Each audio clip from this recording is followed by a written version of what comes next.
Hello everyone, welcome to our channel NCERT पढ़ ले।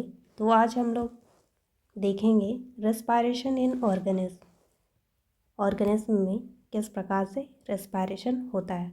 और इस टॉपिक में मेनली आज हम लोग ह्यूमन बीइंग के रेस्पायरेटरी ऑर्गन्स और रेस्पायरेशन के बारे में देखेंगे। तो आइए देखते हैं। The process of breakdown of food in the cell with the release of energy is called cellular respiration। बोला जा रहा है कि फूड का जो ब्रेकडाउन है वो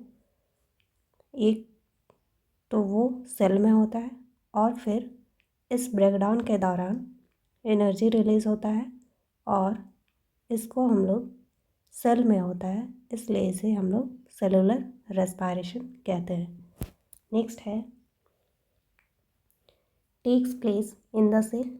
हम लोग वो चीज़ देख लिए कि ये सेल में परफॉर्म होता है।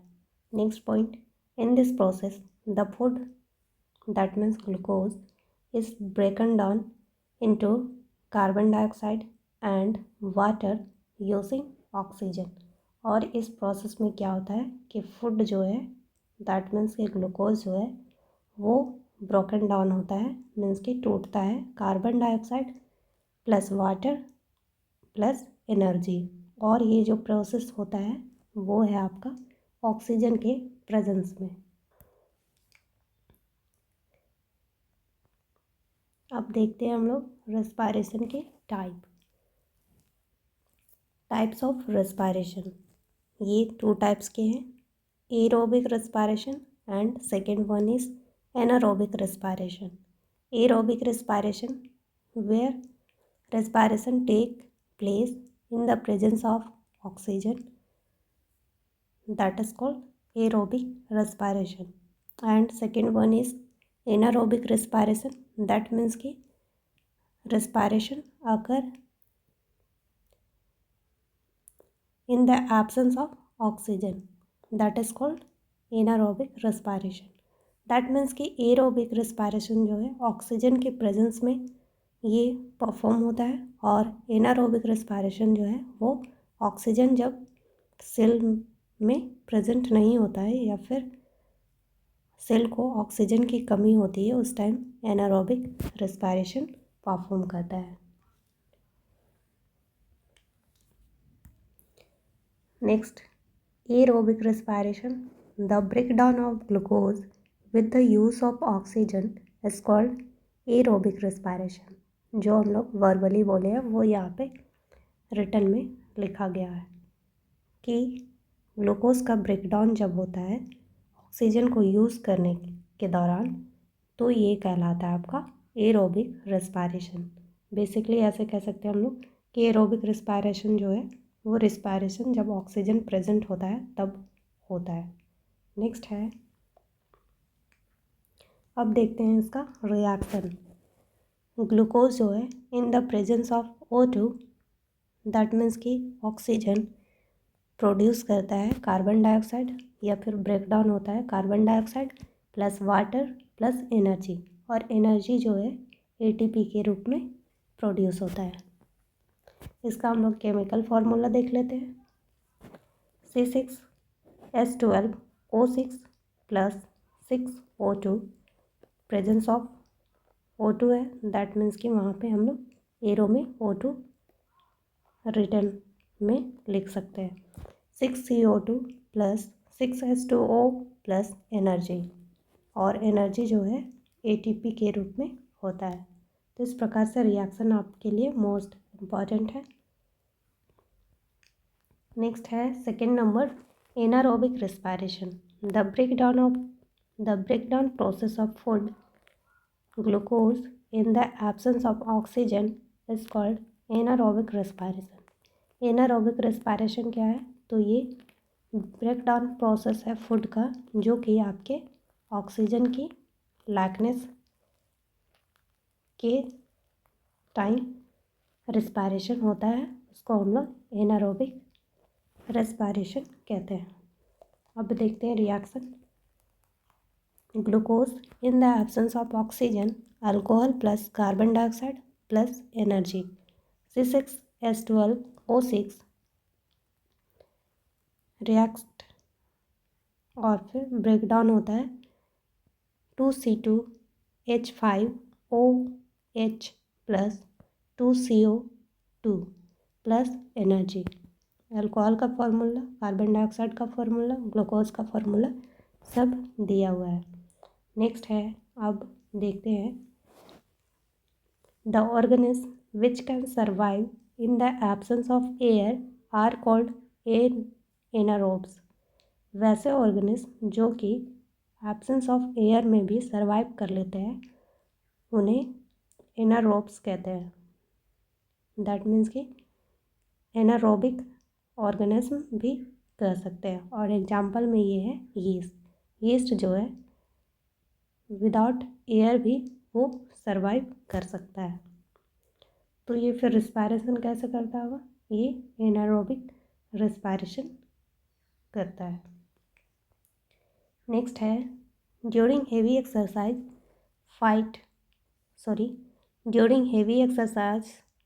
Fast running, cycling, walking, weight lifting, the demand for energy is high but the supply of oxygen to produce energy is limited. Then our muscle cells fulfill the demand of energy by anaerobic respiration। इस para में बताया जा रहा है कि जब हम लोग heavy workout, heavy exercise, running fast करते हैं, साइकिलिंग करते हैं, वॉकिंग, वेट लिफ्टिंग, ये सब जब हम लोग करते हैं तो हमारे बॉडी को बहुत ज़्यादा अमाउंट में एनर्जी रिक्वायर होता है। तो उस टाइम जो हमारा बॉडी सेल है उन्हें सफिशेंट मात्रा में ऑक्सीजन नहीं मिलने के कारण ये जो है हमारे बॉडी के सेल्स जो है वो एनारोबिकली रेस्पायरेशन करके और एनर्जी जनरेट करने लगते हैं और जो मसल्स का एनर्जी रिक्वायरमेंट होता है उसको फुलफ़िल करते हैं।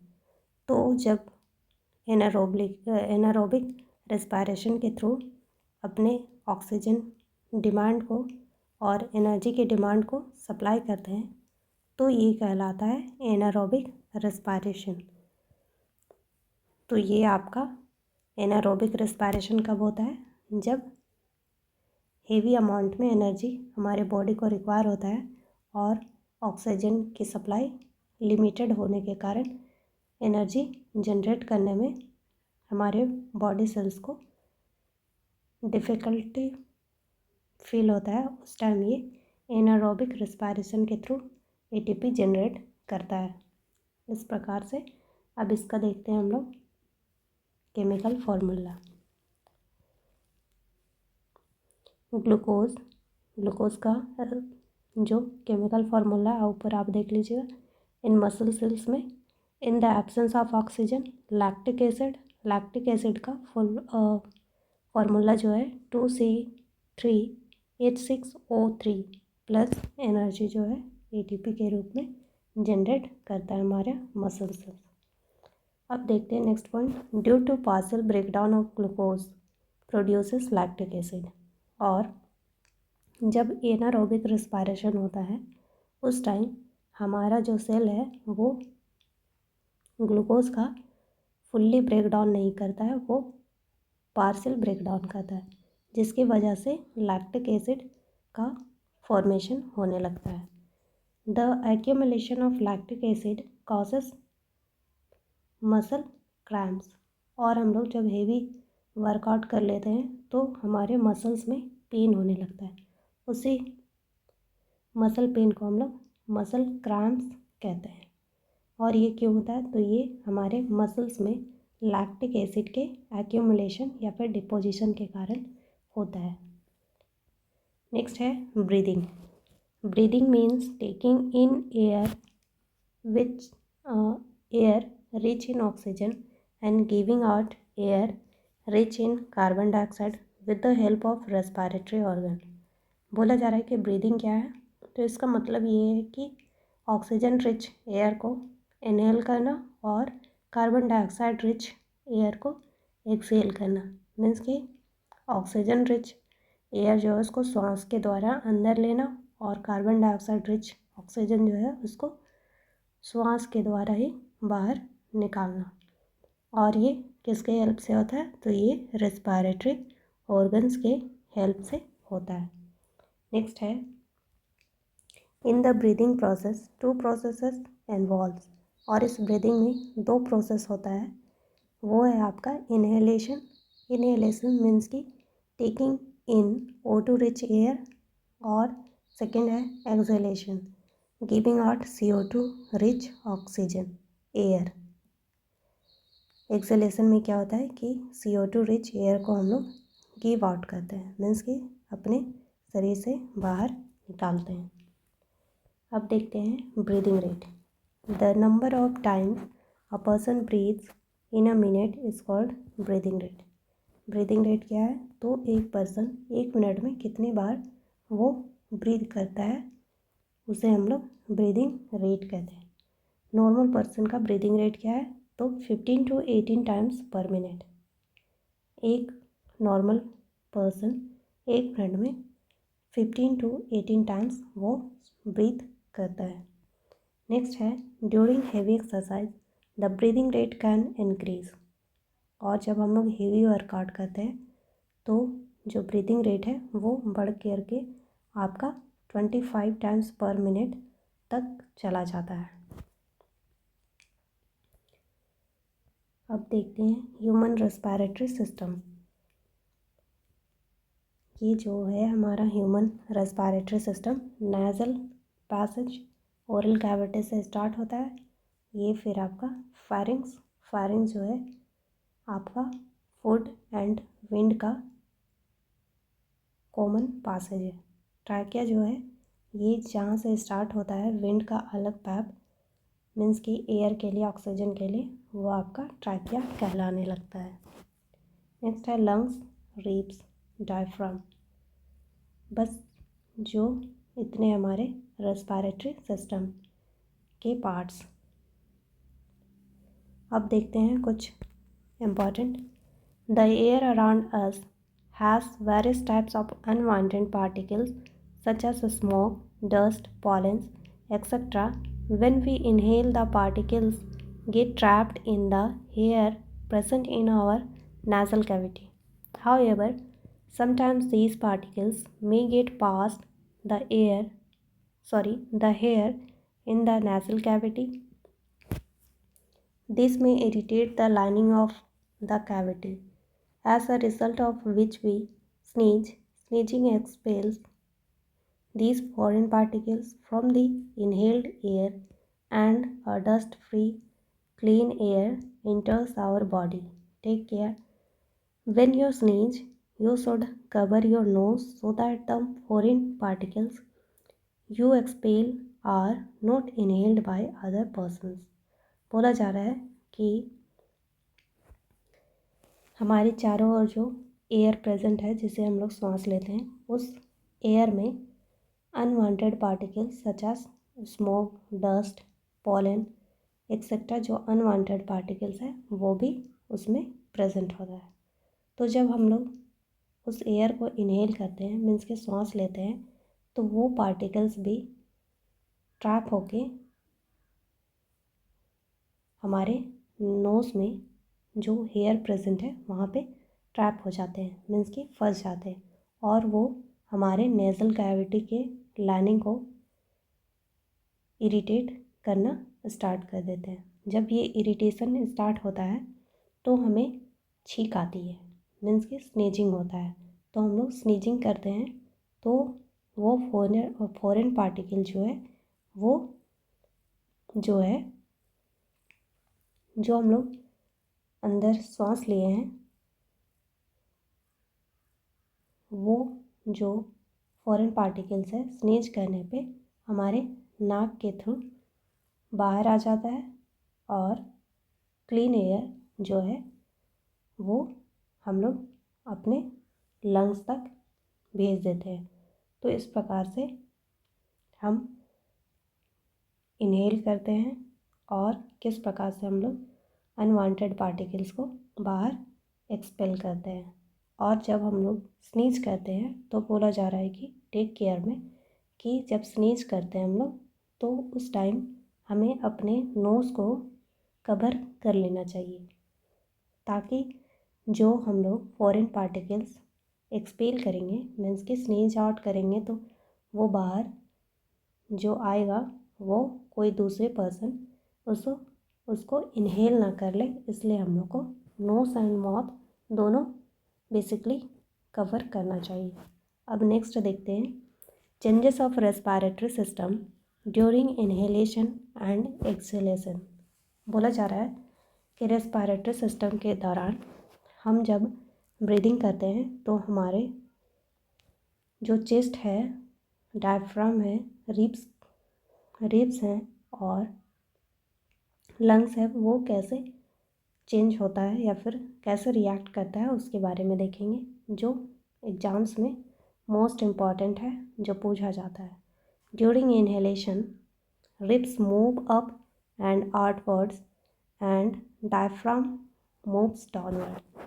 बोला जा रहा है कि रिब्स जो है वो ऊपर की ओर मूव करता है और जो डायफ्राम है वो नीचे की ओर मूव करता है, जिससे हमारे चेस्ट कैविटी में स्पेस बन जाता है। अब आगे देखते हैं। Due to this movement increases space in chest cavity and air rushes into the lungs. जब ये रिब्स ऊपर की ओर मूव करता है और डायफ्राम नीचे की ओर मूव करता है तो इस मूवमेंट के दौरान हमारे चेस्ट कैविटी में स्पेस बन जाता है, जिससे ऑक्सीजन लंग्स में पहुंचने में इजी होता है और हमारे लंग्स में एयर इजली मूव कर जाता है। अब नेक्स्ट देखते हैं ड्यूरिंग एक्सहेलेशन। जब हम लोग कार्बन डाइऑक्साइड रिच ऑक्सीजन को एयर को जब बाहर एक्सहेल करते हैं तो क्या होता है, उस time ribs move down and inward while diaphragm moves up to normal position. बोला जा रहा है कि जब एक्सहेल करते हैं तो रिब्स जो है मूव डाउन हो जाता है, मीन्स कि वो नॉर्मल पोजीशन पे आ जाता है, और डायफ्राम जो है वो मूव अप, मीन्स कि जो नीचे गया हुआ था वो ऊपर आ जाता है और वो नॉर्मल पोजीशन में आ जाता है। फिर क्या होता है, reduces chest cavity and air is posed out of the lungs. जब ऑक्सीजन हम लोग इनहेल करते हैं, मीन्स कि एयर इनहेल करते हैं, तो चेस्ट कैविटी का स्पेस बढ़ जाता है, और एक्सपेल जब करते हैं, मीन्स कि एक्सहेल करते हैं, तो चेस्ट कैविटी का स्पेस जो है वो कंस्ट्रिक्ट कर जाता है, मीन्स कि छोटा हो जाता है, जिसके वजह से जो कार्बन डाइऑक्साइड रिच एयर है वो ईज़िली मूव आउट हो जाता है हमारे नेज़ल कैविटी के थ्रू।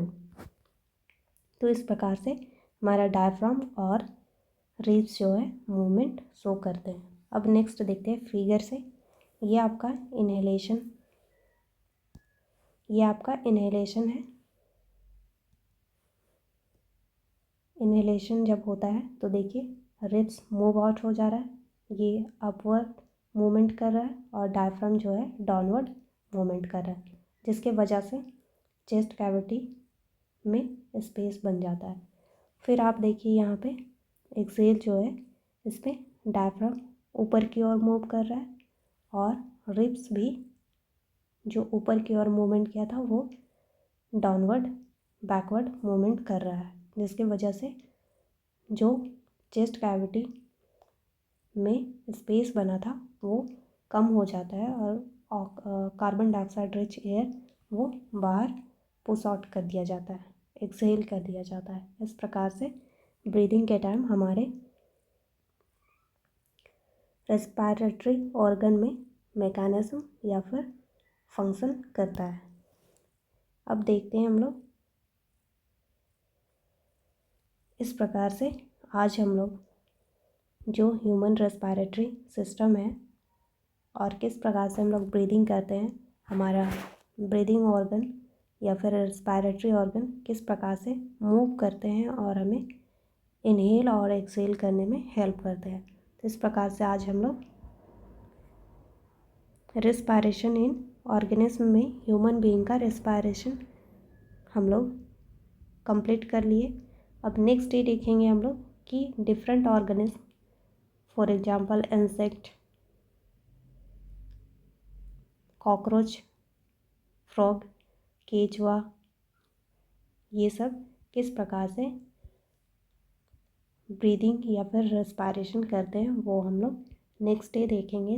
तो आज के लिए बस इतना ही।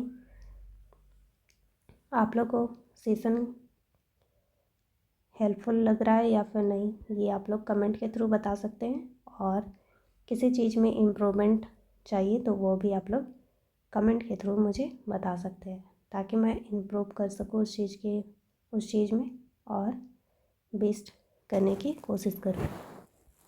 तो चलिए आज के लिए बस इतना ही। Bye bye. और चैनल को लाइक, शेयर एंड सब्सक्राइब कीजिए। धन्यवाद।